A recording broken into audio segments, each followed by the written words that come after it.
2018년 6월 24일 사우디아라비아 육군이 트위터에 올린 영상이 군사 마니아 사이에서 논쟁거리가 된 적이 있었다. 즉, 한국산 대전차 미사일이라는 짧은 소개가 달렸다. 사우디 육군이 발사한 미사일이 예멘의 후티 반군 차량을 잿더미로 만드는 모습이다. 영상을 놓고 마니아들 사이에서 갑눈을박이 벌어졌다. 사우스코리아 ATGM은 한국군이 개발해 LIG 넥스1과 한화가 함께 생산하는 국산 대전차 미사일 AT-1K 현공이다. 문제는 한국이 공식적으로 사우디에 이 미사일을 수출한 적이 없다는 점이다. 첨단 전자장비로 가득 찬 현공의 납품가는 한 발에 10만 달러에 육박한다. 사우디군은 원래 대전차 미사일로 미국의 FGM-148 제볼린을 써야 했다. 사우디아라비아는 2010년 미국으로부터 제볼린 발사기 20개와 미사일 150발을 구매했다. 2015년 예멘 내전에 본격 개입하면서 제볼린 미사일 15,000발을 10억 달러에 추가 주문했다. 그런데 왜 현공을 쓰고 있을까? 트럼프 행정부 초기 제볼린 거래가 미 상원에서 발목이 잡혔기 때문이다. 상원은 사우디에 대한 제볼린 판매를 불허했고 미사일 대량 도입이 좌절된 사우디는 곧바로 한국으로 눈을 돌려 유사 무기 체계인 현국 미사일을 구매했다. 사우디는 현국 미사일의 수입국이 아니지만 비공식적으로 세계 최대 규모의 운용국일지도 모른다는 평가를 받고 있다. 10만 달러는 결코 싼 가격은 아니다. 하지만 현공은 동급 장비인 미국의 FGM-148 제볼린과 비교해 가볍고 명중률도 우수하다. 가성비로 따지면 10만 달러가 아깝지 않다. 이러다 보니 현공의 수요는 폭발적으로 늘었다. 사우디는 현공을 대량 수입해 자국군 위주로 사용했지만 후티 반군과의 교전이 길어지면서 예멘 정부군이나 각 부족 무장 세력에게도 현공을 공여해 후티 반군에 대적하게 하고 있다. 이러면서 현공의 소요량은 기하급수적으로 늘어났다. 사실 현공은 제볼린을 참고해 개발됐다. 간단한 조작법 교육을 통해 미사일 운용이 가능했고 성능과 신뢰성 모두 제볼린을 능가했다. 사우디아라비아 육군에 현공이 보급되자 장병들은 이 무기에 열광했고 현공은 금세 병사들의 머스트 해브 아이템으로 등극했다. 제볼린의 12배율 적외선 영상 조준경은 원거리 목표 정밀 조준에 매우 효과적이었지만 적외선 CCD 냉각에 30초나 걸리기 때문에 신속한 조준이 어렵다. 현공은 비냉각식 적외선 CCD와 가시광선 카메라를 조합해 주간과 야간을 막론하고 빠른 조준과 발사가 가능했다. 탄두 역시 이중 탄두 구조로 전차와 차량은 물론 건물과 동굴 등 거의 모든 표적을 확실하게 파괴할 수 있었다. 현공에 매료된 사우디군은 교전이 벌어지면 너도 나도 현공을 들었다. 사우디군은 물론 사우디로부터 무기를 제공받은 예멘군, 심지어 후티 반군도 이를 노획했었다. 전쟁 일선에서 현공을 달라는 요구가 빗발쳤다. 문제는 사우디의 무기 거래가 투명하지 않게 이루어지고 현공은 사우디의 공식 수입국인 미국이 아닌 한국산이라는 점이었다.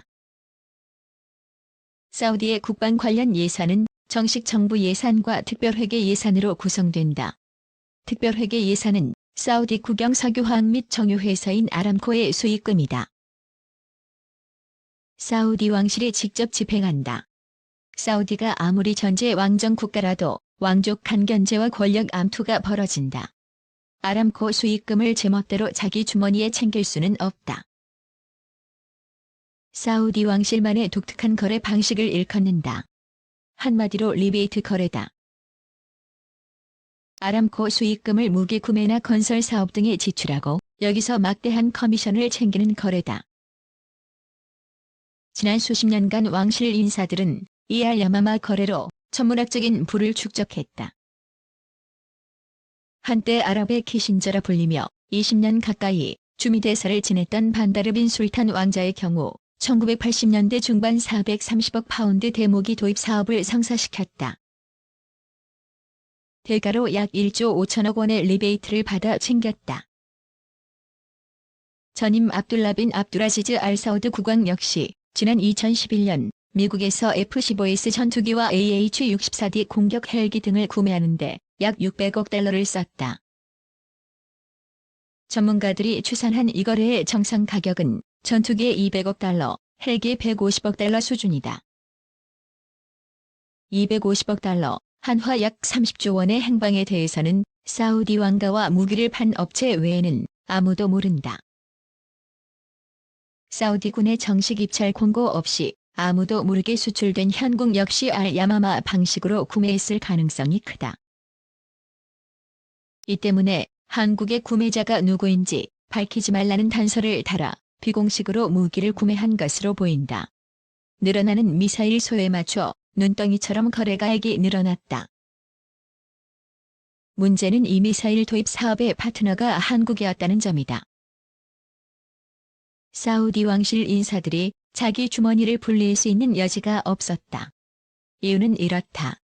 현궁은 국방과학연구소 주도로 개발했다.